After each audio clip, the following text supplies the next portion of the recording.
Cosplayers, have you ever found the perfect fabric for your cosplay, but it doesn't come in the colour you need? Well, don't panic, because in this video I'm going to show you how to dye that fabric to the perfect colour. As I'm using a synthetic fabric, I'm using Dye More, which is designed to be used on synthetic fibres. You want to make sure you're using the correct dye with the correct fibre. Due to the chemicals in the dye, you're going to need a designated dye pot, which is large enough to fit your fabric, as well as the dye and water mixture.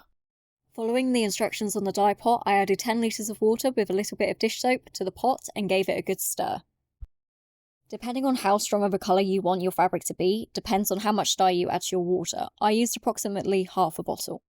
Before adding the fabric to the dye pot, you want to make sure that it is washed and that the fibres are still slightly damp so that it is able to absorb the dye more evenly.